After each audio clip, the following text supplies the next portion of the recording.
You're listening to Sound. Insightful. Bible teaching. For a Meaningful. For a meaningful Christian walk. So we're going to continue our journey through the Bible, tracing the line of life. We spent a long time on Genesis. You know how many chapters Genesis has? 50. You know how many chapters Exodus has? You know how many weeks we spent on Genesis? 10. So we're going down 10 chapters, so we're only going to spend 1 week on Exodus. But we are going to talk about the most important thing in Exodus. Now, I'm not going to review the whole book of Exodus for you. But, you know, this is a story where God's people were in bondage in Egypt. Egypt typifies the world, apart from God, not fulfilling God's purpose. And they were in bondage there. They cried out. Moses delivered them. Actually, we talked about Moses last time. So we'll have 2 weeks on Exodus.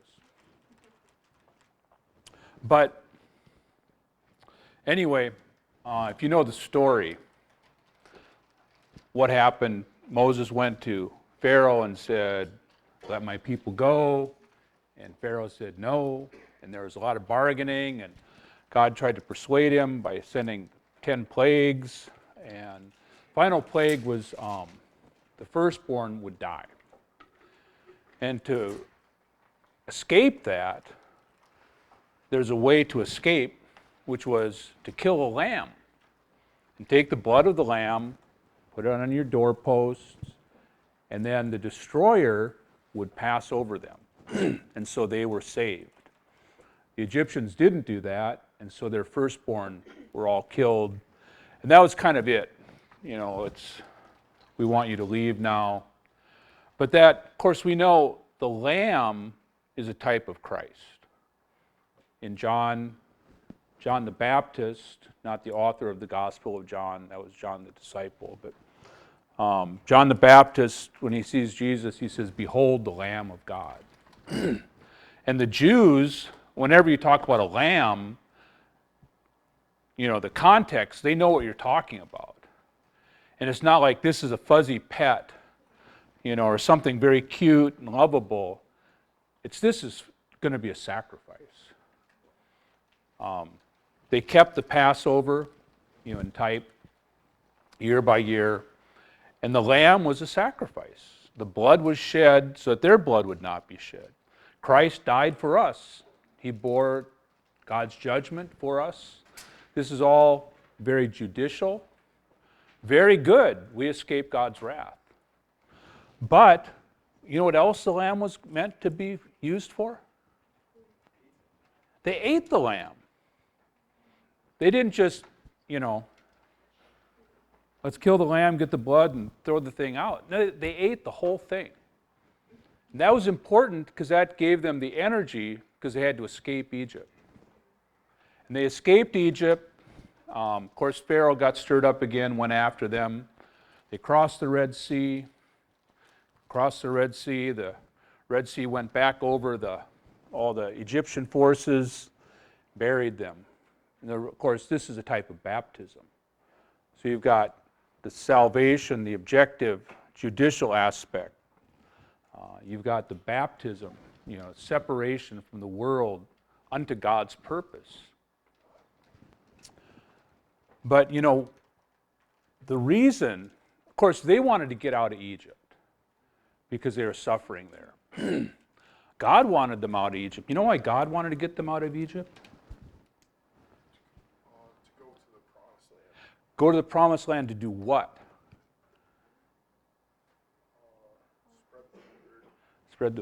To build the temple. God's purpose is always to build up the house of God. And of course, the Old Testament, this is type. New Testament, the house of God is the church. Jesus said, "I will build my church." This is God's intention. Of course, the New Testament, the church, is us, the believers. But the Old Testament, we can see God's house could not be built in Egypt. You had to go to the right place, place that God would choose. So they had to get into the good land. So escaping Egypt was great for them, but that did not really fulfill God's purpose. It was like step one. So if you look at the history in Exodus, they left Egypt, and one of the first things they encountered was there's no food. It was called the wilderness for a very good reason. I think there just wasn't any food. So what are they going to eat? Well, if you look at Exodus 16, it says, the whole assembly of the children of Israel murmured against Moses and against Aaron, that's his brother, in the wilderness. Why'd they murmur? They were hungry. They didn't have a turkey dinner waiting for them. The children of Israel said to them, if only we had died by the hand of Jehovah in the land of Egypt. This is like, this isn't like years later. This is like, a week later or something. It's like, come on, guys. When we sat by the flesh pots, when we ate bread to the full, for you brought us into this wilderness to kill this whole congregation with hunger. I mean, come on. Get a grip. Jehovah said to Moses, I will now rain bread from heaven for you, and the people shall go out and gather a day's portion every day, that I may test them whether or not they'll walk in my law. On the sixth day, when they prepare what they bring in, it'll be twice as much as they gather daily. And it goes on, in the morning, early morning, when the dew lifts, there are these little round flakes. And they called it manna, which is just a Hebrew word meaning, what is it? So they went out and they probably just said, manna? Manna? And so that's what it was called. And we look at it as like a noun. It's actually what is this stuff? And it's really amazing stuff. Now, God said this is the bread out of heaven, so I'll take his word for it. You had to gather it in the morning, because as soon as the sun came up, it would melt. And you couldn't keep it overnight, because if you kept it overnight, it would go bad and breed worms. I don't know where the worms are coming from. But anyway, you couldn't keep it. So every day you had to gather it, except on the Sabbath. This is why this stuff's miraculous. It's like, if you keep it overnight, it goes bad. But the day before the Sabbath, you gather 2 days' worth, because they're not supposed to labor on the Sabbath, and you keep it overnight and it's fine. If you kept any beyond that, it's no good. Sun comes up, it melts. Can't withstand heat. Except you gather it and you cook it. And you can grind it and bake it and make soup out of it, and whatever. And apparently it tasted, kind of pleasant. But this was their food. And they had, I'm not sure if it's all the time, but at least occasionally, he'd send some quail for them to eat. This was really to indulge their flesh. And he said, you'll eat it not 1 day, not 2 days. You'll eat it until you'll be just sick of it, till it's coming out your nostrils. I know one older brother, he was giving me some tips on raising kids. And it's like, what do you do? Kids want this and that. And he said, like food. He said, I just give it to them. And they want Coke, I'll just buy cases of Coke until they get sick of it. And they don't ask for it anymore. So that's pretty smart. It's kind of even scriptural. But anyway, every day, you got to eat the manna. If you don't get up, you don't eat. If you're a big eater, there's enough for you. And if you're a small eater, there's enough for you. You can't keep it. So this is just sets a kind of a pattern.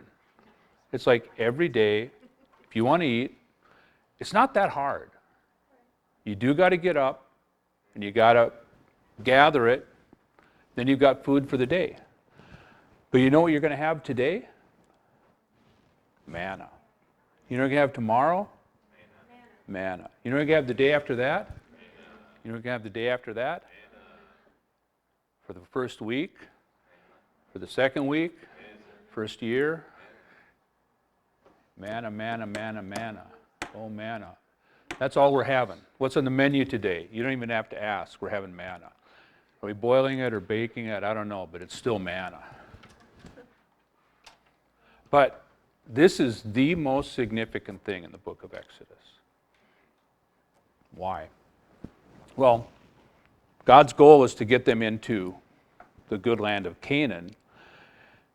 And they did get there after not too long, probably just a couple months.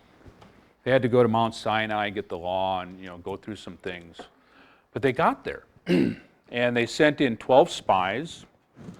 And the 12 spies went in, and they spied out the land, and they said, this is a great, great land. It's flowing with milk and honey, and they got one cluster of grapes. It took 2 people on a pole to carry it. And it's just like, this is an amazing land. There are 12 spies. And then they said, oh, and the inhabitants are giants. We're like grasshoppers compared to them. And they live in fortified cities. And when they told them that, this is a congregation of like 2 million plus people. This is not a little band of like 100 people. It's men, women, and children, old people. But anyway, just the, I suppose, fighting age men, it's hundreds of thousands. But they heard this, and it says their heart melted, just like manna when the sun hits it. They probably weren't thinking of that. And they said, oh, why did God bring us here to die? We can't take the land. But 2 of them, Joshua and Caleb, said, yeah, there's giants, but they're going to be our food. They're going to be our bread. And Jehovah's with us. We can take the land. But it's 10 against 2. And generally, people aren't optimistic, especially if you're from Minnesota. Minnesotans we always know the worst is going to happen, right? Right, Matt? Yeah. So it's like, yeah, we'll go in, we're going to get wiped out, or don't get your hopes up. Don't ever get your hopes up. So then they're going to stone Moses again for bringing them there.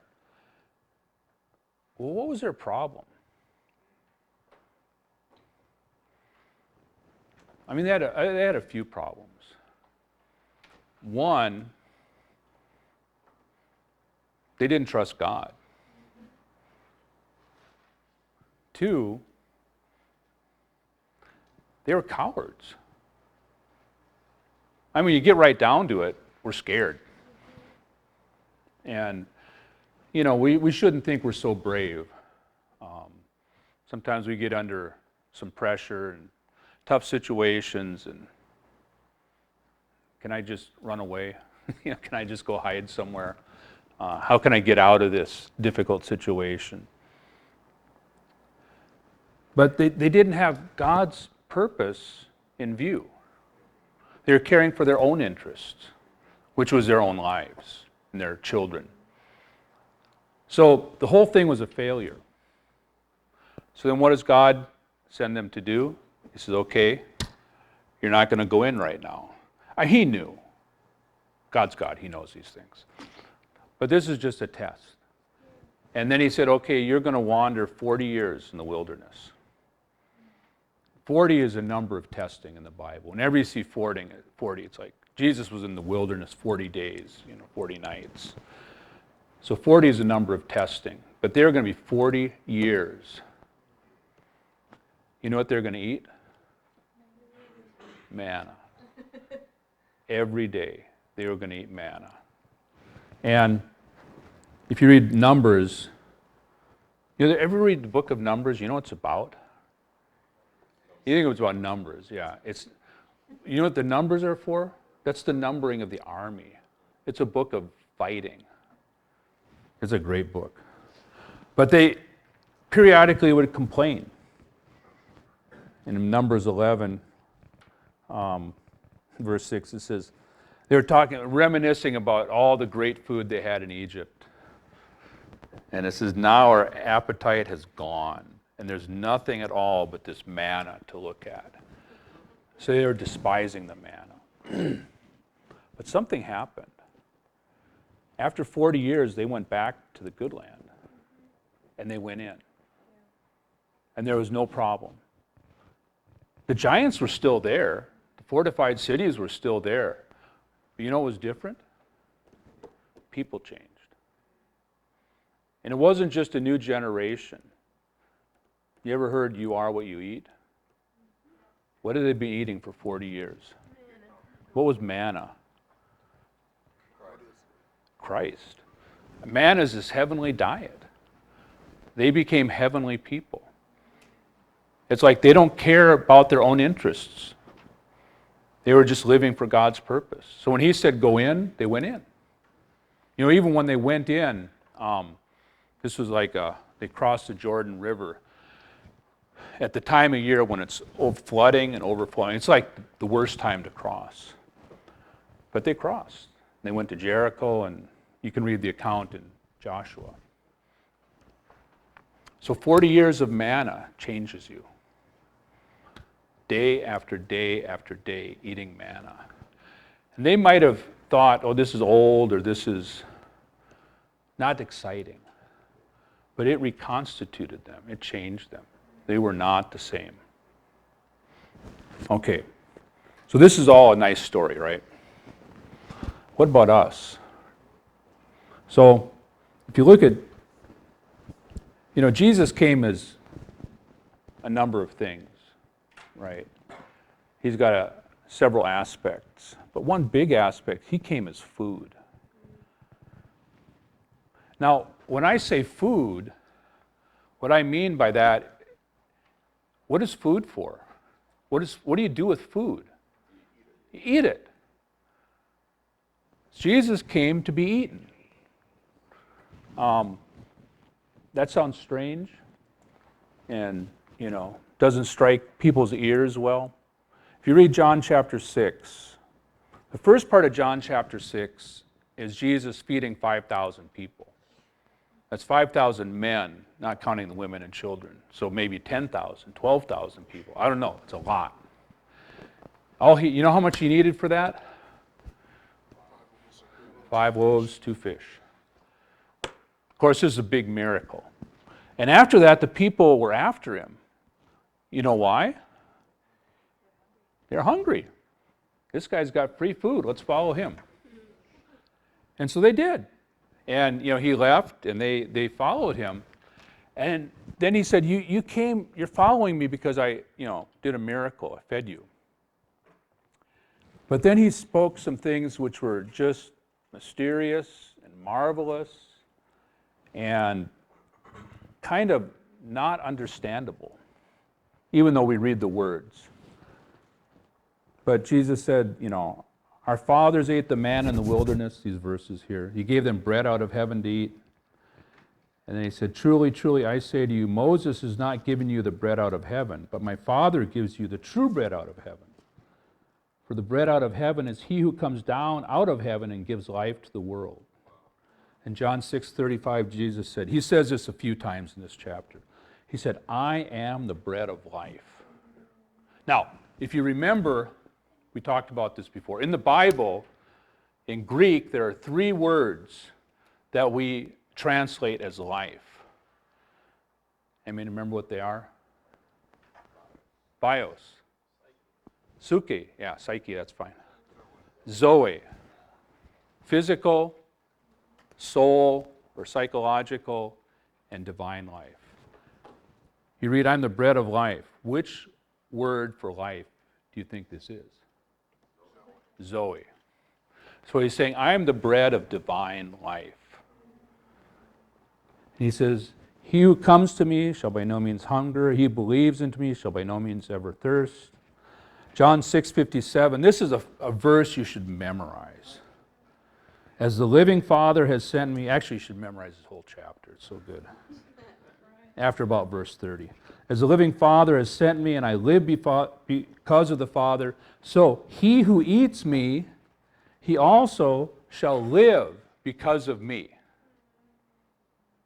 So do you want to live the divine life, what do you got to eat? Bread of life. And anyway, at this point, he said, you need to eat my body, drink my blood. And kind of sounds kind of creepy. Vegetarians are having a hard time with it. And as a result, this big crowd of people that followed him turned around and left. They said, this is a hard word. Basically it's like, I don't get it. But then he turned to his disciples and he says, are you guys going to bail out on me too? And Peter often said kind of foolish things, but he nailed it here. He said, where are we going to go? He says, you have the words of eternal life. Life, life, life, life, life, life, life. So they knew. But, what the people were hearing, if I said, divine, you need to eat me.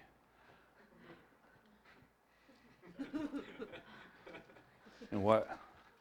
You serious? It's like cannibal or I'm not going to consume human flesh. And so it's like, okay, this is figurative. That's a problem if you just take it figuratively. Because Jesus as food is meant to be consumed. Now, some traditions have taken this to say the communion, the Lord's Supper, whatever, that bread actually becomes the body. Sorry if anyone believes that, it's nonsense. That's not what he was talking about. And he makes it clear in verse 63.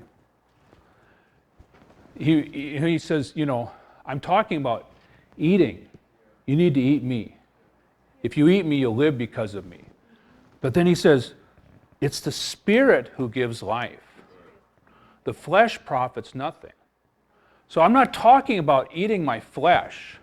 So even if there's some kind of mystical way this is transformed, that's not what I'm talking about. I'm talking about the Spirit gives life. And then he makes it even more clear. He says, the words that I've spoken to you, they are spirit and are life. So we boiled it down to, you want to eat Jesus? His words. Okay, I think we still have a problem. Have you ever had something put in front of you and they say this is food and it's nothing you recognize? And even it's like, how do I eat this? What am I supposed to do? You ever had that experience? And what do I do with this?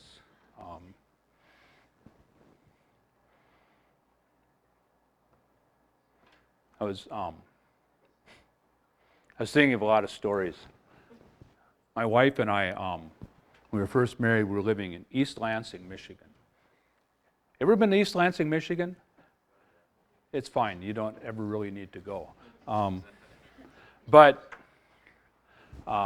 we're not like sophisticated or anything. But we've been. My wife's Korean, and we know certain kinds of food. And they'd opened. We decided we'd go out to eat. They'd opened a Japanese restaurant in town, and we went in, and it was just open, and it's like we kind of had a bad first impression. I think she's a college student waiting on us is this white college girl, and it's like that's not a good sign, in a Japanese restaurant. I can say that since I'm white, it's not racist. But we got the menu, we ordered sukiyaki, which is kind of a cook-it-yourself kind of dish, kind of like a hot pot or something. Anyway, so the waitress, she's got this platter and she sets it in front of us, and she says, I don't know what you're supposed to do with this. She was new. It's like, yeah, go work at the Japanese restaurant. Anyway, we said, it's okay. We know how to eat this. And we did, and we enjoyed it. It wasn't too bad. And I was thinking, I was born in Minnesota, and we lived here till I was 11 years old in this small little town. Then we moved to Montana, to a town like twice as big, like 3,000 people. And then I went to college in California, and my oldest brother drove me down. Neither of us had ever been in California. And we were in San Francisco. And San Francisco is an interesting place. But we were there staying just some little motel. We did a little exploring, but it was going to be my last night, and let's get something to eat. And I said, why don't we get some Chinese food? San Francisco's got all kinds of Chinese food, right? And so we said, well, where do you go? Well, I don't know. Let's walk down the street, and there'll be a place. And we did. There was a restaurant down there. I didn't know it was Japanese food. I didn't realize that until months later. It's Japanese, Chinese, it's all about the same, right? So we go in there, and my brother's no more sophisticated than I am. And get the menu, and it's like, what is this, what is this, what is this? So we saw teriyaki steak. We knew what that was. It's like, okay, let's order that. And we did. First thing they brought us was, each brought us a bowl of soup, kind of a clear broth. No spoon. How are you supposed to eat this soup with no spoon? But we just drank it.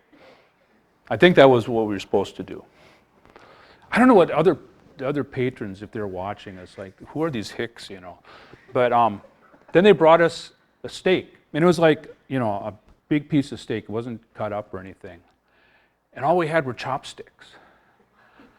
I knew what chopsticks were. I had no idea how to use them. Plus, you got a whole steak.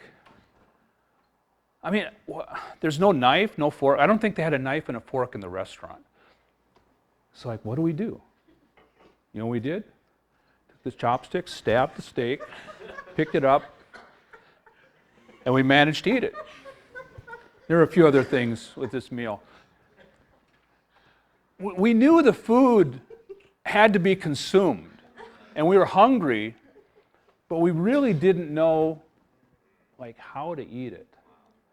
We managed. But is anybody here like a musician? Yeah, you can raise your hand. Anyway, so you all know what music. Do you enjoy music? Yeah. What if I gave you a sheet of music? Can you enjoy that? But it's not the same as listening. If you look at it and you're like playing the tune in your head or something, or you can appreciate it maybe in the way of composition if you really understand it, but it's not the same as enjoying listening to it. If I gave you a recipe for something, and you'd say, oh, this looks really good, maybe there's even a picture, and you look at all these ingredients and it's like, wow, you can just imagine what it tastes like. That's not the same as eating it. You take the Bible. You all should have a Bible, right? The Bible is a great book. And you can learn a lot of things in the Bible. And you can be instructed. You can take the Bible as an ethical book. You can take the Bible as a moral book. You can take the Bible as a history book. And you can say, I've learned so much. You can memorize the Bible. That's not the same as eating it. You should read the Bible every day. You should. But even more, you should eat it every day. So my real burden tonight is, do you know how to eat? I put this Bible in front of you, just like this unknown dish. And it's like, how do you eat this? It's food. But you can take it as not food. You can take it as philosophy. You can take it as, education. I mean, there's nothing wrong with those things. We should learn the Bible, and it's okay to study it. But if we don't ever eat it, then we don't live because of it. The words are spirit and our life. So we need to know how to convert the spirit in the word, or the word into the spirit that we can enjoy. It's not magical. It's mystical. But it's something we can all do. Okay, I'll give you an example. There's a verse, Peter, I can never remember the reference. "In nothing be anxious." No, yeah, that's in Philippians. That's another one, good one. But in Peter it says, "Cast all your anxieties on him, because it matters to him concerning you." And then in Philippians it's like, "In nothing be anxious." That's like a command. But in all things, by prayer and petition, make your requests be made known to God.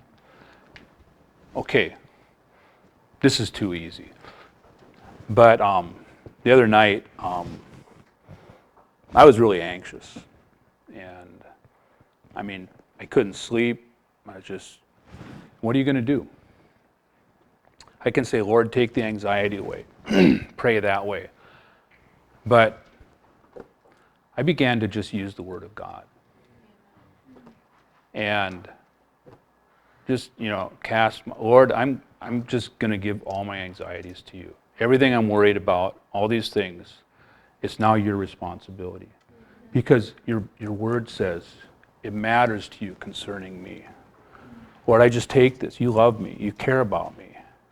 And I began to enjoy the Lord in this way. And the Word wasn't just an objective fact. It became my subjective reality. And then, at that same time, there's another verse. "Resist the devil, and he will flee from you." I began to resist the devil. You got to know how to do that. But it's all by Jesus' word. Every word in the Bible is God-breathed. It's profitable for many things. But we can take this word.